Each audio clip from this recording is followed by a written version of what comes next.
the questions. Thank you, Mike, for taking over when I had a coughing fit there. Our next speaker is Mike. Hi. So give me a moment to share the right window. This one. And right. So my talk today is really about giving you some of the lessons Mike, from. It's not displaying. Did you hit play from start? But yep. It is not displaying. It is not displaying. Let me stop it and go back and try then you again. just need to put it in the full screen. Yeah. Yeah, I think try to full screen it first and then select. Yeah, right. There we go. There we go. All right. So much of what I'm going to be telling you about today is some of the lessons that we have picked up from 6 years of the current version of the Avita Ed project. It's been going on for longer than that, but I have not been affiliated with it for its entire lifetime. So you just heard from Louise, who gave you some of the background on Avita Ed. Just as a slight reminder, so this is based off of the Avita platform. This is a digital evolution software platform. Each one of these little boxes on the screen is its own self-replicating organism. Right now, they're being color-coded based on their fitness. They get rewards if they do certain computational tasks.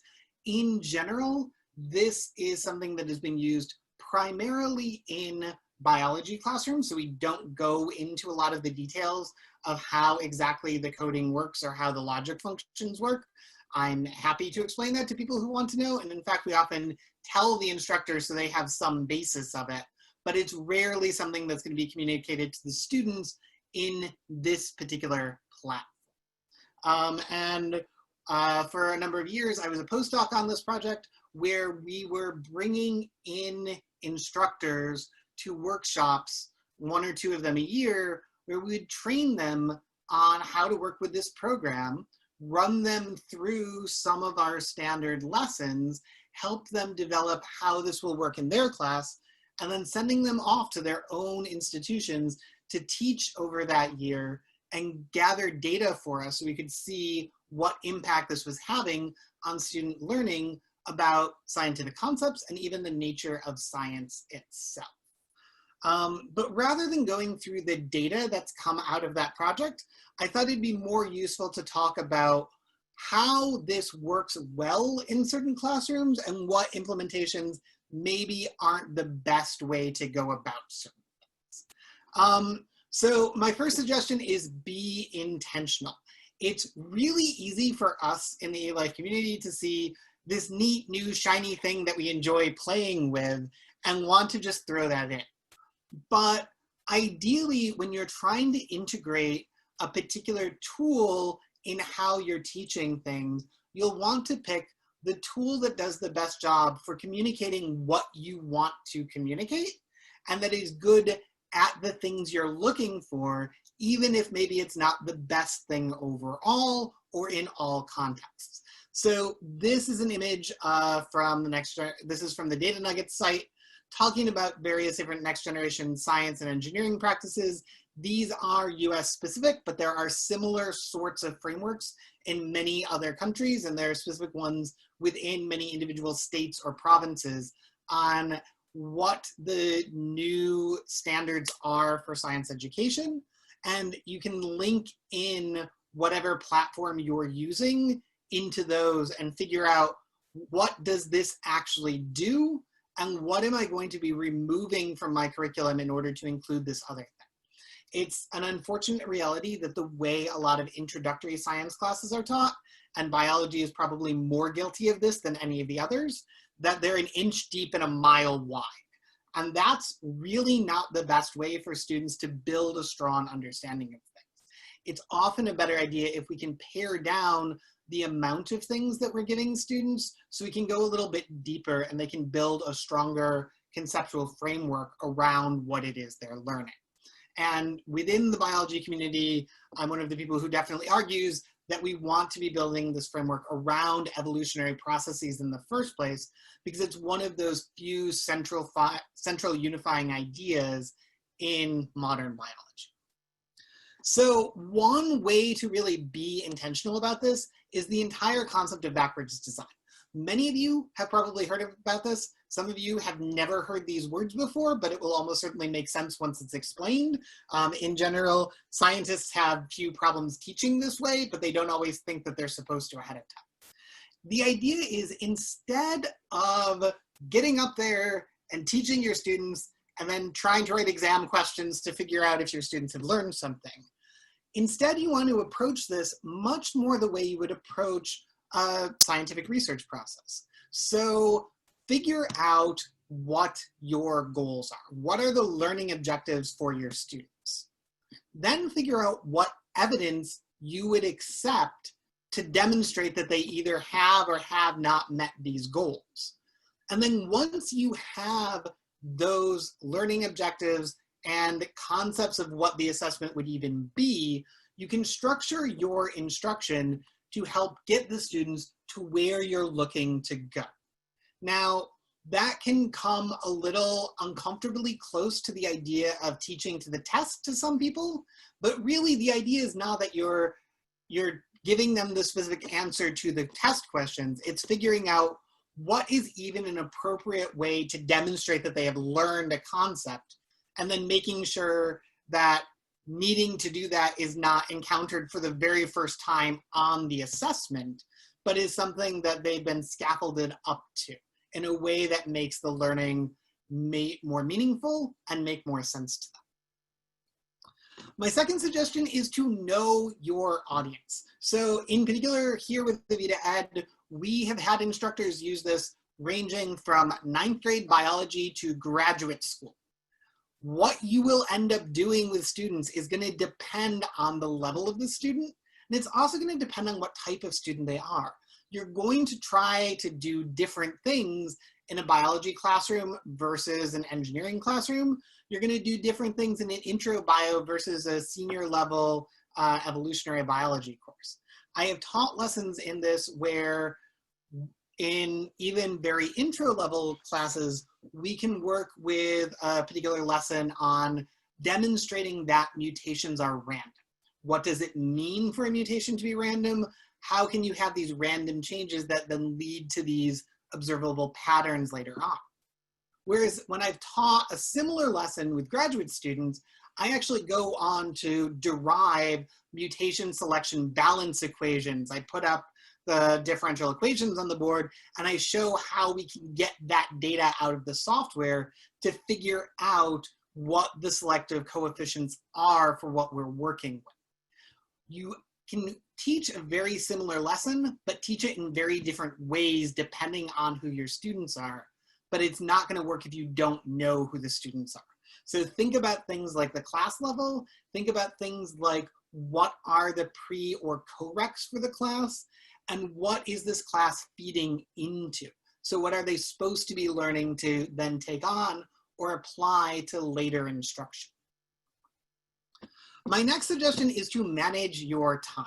So again, shiny new thing, lots of fun to play with it, but every new tool you try to introduce to your students involves a certain cognitive load for them. They need to become familiar with this particular tool or platform. They need to learn the idiosyncrasies about the way it works. This can often be managed if you can use the same tool multiple times. So here with the Vita Ed, we can introduce several different concepts, and then in classes like Louise's, be able to have them do a research project within there. All of that time they spend understanding the interface and how things even work, then essentially gets amortized across the entirety of their usage of it, and it's therefore not something they're having to relearn every time. This also works well with things like the Evo Ed cases, where we can address the same fundamental system and use it to investigate things at molecular and cellular and organismal and population levels. So we can not have to reintroduce the same system over and over again. We therefore save time, and we save the mental effort for the students on the things that we really want them to be learning, rather than the framework they need to understand in order to do that. Some of the things with many of these platforms can also easily be offloaded to time outside of classroom.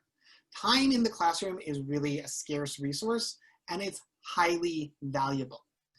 Things like Avita Ed or some of the other platforms that people will be discussing often have interfaces which you can end up explaining in a fairly simple screencast that you can then post and have the students learn later.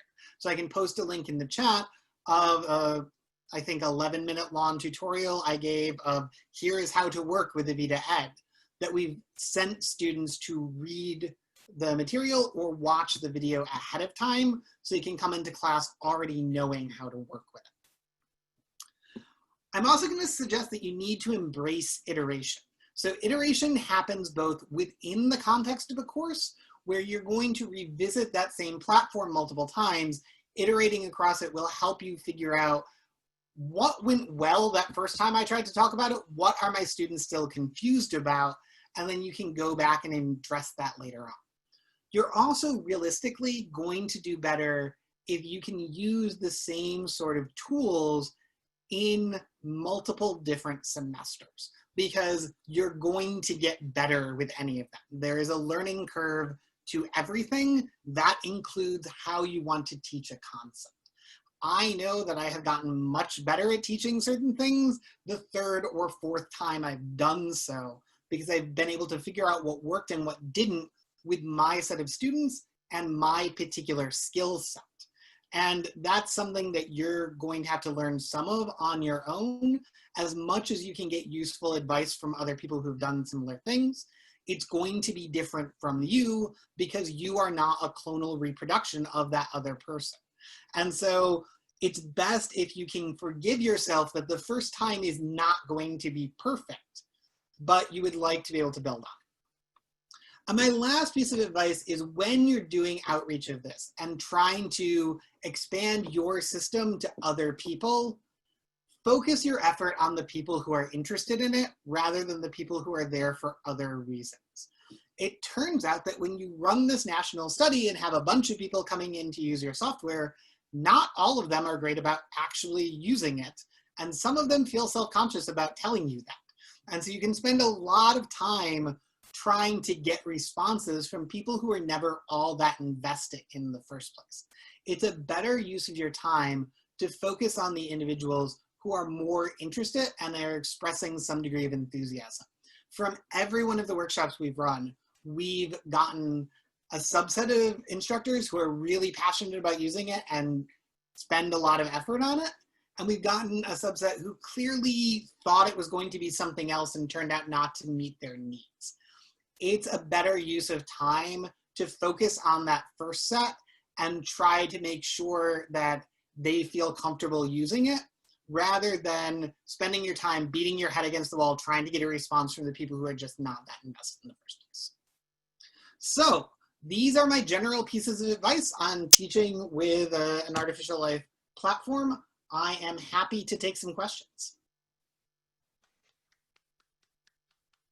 Thank you, Mike. All right, we have, yes, Haruki. Yeah, thank you very much, Mike. This is great. So my question is about your audience. So what are the typical student grade levels? Do you actually teach to the mixed grade population, or is it specific grade? So me personally, I teach mostly intro level college biology, or I teach graduate level evolution to people with no background in biology whatsoever. Okay, I see. At the college so level. I teach specific courses, but we've had among our instructors who have used Avita Ed repeatedly, we've had mostly introductory level college biology professors, although we've had one person who uses it repeatedly for an advanced level microbiology lab course. And we've even had people who've used it in things like animal physiology. And we've had a decent number who also teach an upper division, either evolution or ecology class, make use of it too. We also, one of our repeat instructors is a high school biology teacher who basically just throws the students of the program and says, here, you've seen the tutorial video, figure out what to do. and it works great for him, but that's partially his teaching style. Yeah. One thing I was thinking is that maybe we can try some kind of self-organization among the learners. If we can let them form some kind of team, and then if they take multiple years of engagement, the previous student might become a mentor in the next year for the new coming student. So that kind of autocatalytic process might be very helpful for the increasing the level of interest. Just a thought. I think that could be quite useful. Thank you. All right, do we have anyone else who wants to ask a quick question, or we might be able to make up some time?